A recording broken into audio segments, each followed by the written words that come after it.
ஆவிக்குரிய ஒரு குடும்பத்துல ஆவிக்குரிய மகளாக நிற்கிறேன்னா அதுக்கு மாமி தான் காரணம்னு நான் சொல்ல முடியும். ஏன்னா நாங்கள் என்ன சிறு வயதுல இருந்தே ஆவிக்குரிய சபைக்கு என்னை சபையிலே கொண்டு வந்தது எங்க மாமி பாட்டி தான். அவங்க வந்துட்டு இருந்தாங்க.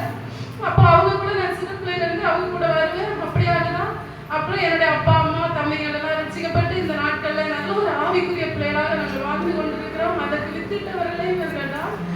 மிகுந்த அவர்களை பற்றி சொல்லப்போனால் ஆவிக்குரிய காரியத்திலே அடிக்கடி போன் பண்ணுவாங்க. எப்போ பண்ணாலும் பைபிள் வாசிக்கணும், ஜெபிக்கணுமா, எல்லா காரியத்தையும் ஆண்டவர்கிட்ட கேட்கணும், நல்லா ஜெபம் பண்ணு அப்படின்னு சொல்லிட்டு ஆவிக்குரிய காரியங்களை தான் எப்பவுமே வலியுறுத்தி சொல்லுவாங்க. அதே போலதான் பிள்ளைங்களையும் அப்படியே தான் வளர்த்துருக்காங்க. இதனால ஒரு ஊழியக்காரமாக அவர்களுடைய அந்த குடும்பத்துல எடுக்க முடியாத கத்தர் உதவி செய்திருக்கார். அதே போல நல்லா விசாரிக்கிற ஒரு அன்பும் ஒரு தாயாராக காணப்பட்டார்கள். வந்தா சீக்கிரமா நம்ம ஒரு இடத்துக்கு போனோம்னா கூட அனுப்ப மாட்டாங்க. ஏதாவது தந்து சாப்பிட்டுட்டு போகணும் அப்படின்னு சொல்லிட்டு அதுக்காகவே தான் நாங்கள் வந்து சில நேரங்கள்ல என்ன மாமி இப்படி பண்றீங்க நேரம் ஆகுது அப்படின்னு சொல்லிட்டு அநேக வகைகளில் கடந்து இப்படியான ஒரு ஆவிக்குரிய ஒரு தாயாராகவும் சரீர பிரகாரமான காரியங்களையும் பார்த்து எங்களை கவனிக்கிற ஒரு அன்புள்ள தாயாராகவும் விசாரிக்கிற ஒரு தாயாராகவும் எங்களுக்கு காணப்பட்டார்கள். இந்த நேரத்திலே நாங்கள் அவர்களை இழந்து காணப்படுகிறோம். கர்த்தர் ஒவ்வொருக்கும் ஆதரவை தரும்படியாக எங்களுக்கு செவியுங்கள்.